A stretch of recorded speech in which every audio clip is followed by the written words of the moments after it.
This is doctor Upinder Kaur. Welcome to physio lectures. आज का हमारा जो टॉपिक है वो है pelvio femoral rhythm and integrated function of hip. Generally दो तरह की चेन्स होती है, एक ओपन चेन और एक क्लोज चेन। ओपन चेन में क्या होता है कि एक पार्ट फिक्स रहता है और एक पार्ट मूव करता है, और क्लोज चेन में जो है प्रॉक्सिमल और डिस्टल पोर्शन दोनों फिक्स रहते हैं। अब हमें जो है पेल्विस फीमर की रिदम जो है किस तरह से मूवमेंट्स एक दूसरे के साथ मिलके होती हैं उसके बारे में अब हमें पढ़ना है।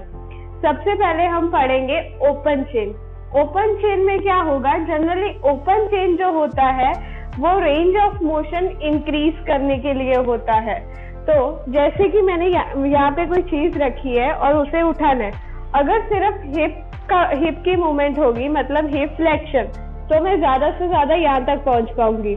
लेकिन पूरा नीचे तक जाना है तो मुझे क्या करना पड़ेगा, यहाँ से जो है लंबर को फ्लेक्स करना पड़ेगा। मतलब यहाँ तक तो हिप की मूवमेंट हुई, फिर साथ में लंबर फ्लेक्शन किया तो पूरा नीचे तक पहुंच सकते हैं और वो चीज को उठा सकते हैं। तो ये क्या हुआ कि मेरा जो नीचे का जो है पार्ट वो स्टेबल रहा, लेकिन ऊपर का पार्ट जो है वो मूव कर रही हूँ। इसमें पूरा जो है पेल्विस जो है एंटीरियर पेल्विक टिल्ट होगा, लंबर जो है फ्लेक्स होगा और हिप फ्लेक्शन होगा। इस तरह से पूरा कंबाइंड मूवमेंट होगा, जिसे पेल्विक फेमोरल रिदम भी बोलते हैं, या तो लंबो पेल्विक फेमोरल रिदम।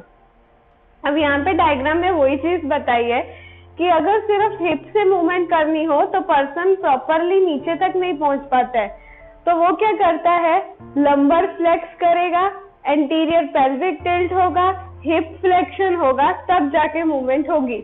अब यहाँ पे प्रॉक्सिमल पार्ट मूव कर रहा है लेकिन डिस्टल तो एक ही जगह स्टेबल है, तो ये कैसा हुआ, ओपन चेन। अब हमें पढ़ना है क्लोज चेन। क्लोज चेन मतलब दोनों एंड जो होंगे फिक्स होंगे। अब इसमें हम क्या करेंगे कि प्रॉक्सिमल पार्ट जो है हेड को लेंगे और डिस्टल पार्ट जो है वो फीट को लेंगे। दोनों जो है वो स्टेबल रहने चाहिए।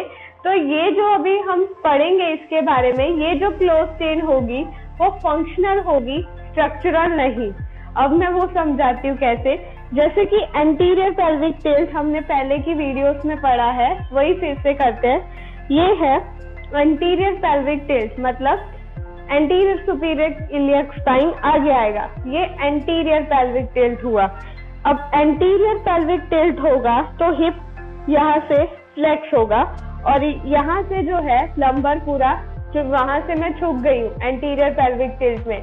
अब मेरे फीट जो है वो एक ही जगह पे हैं, लेकिन हेड जो है वो थोड़ा आगे आ गया, तो उसको कंपेंसेट करने के लिए क्या होगा, मैं लंबर से लंबर लॉर्डोसिस हो जाएगा, मतलब लंबर एक्सटेंशन होगा।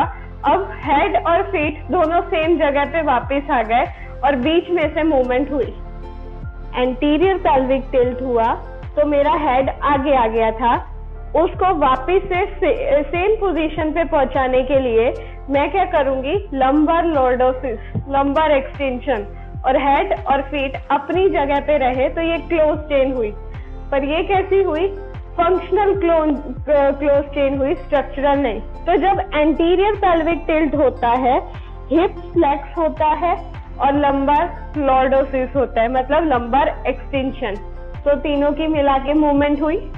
सेम पोस्टीरियर पेल्विक टिल्ट पढ़ते हैं। अब पोस्टीरियर पेल्विक टिल्ट हुआ, यहाँ पे इस तरह से पूरा पोस्टीरियर पेल्विक टिल्ट हुआ।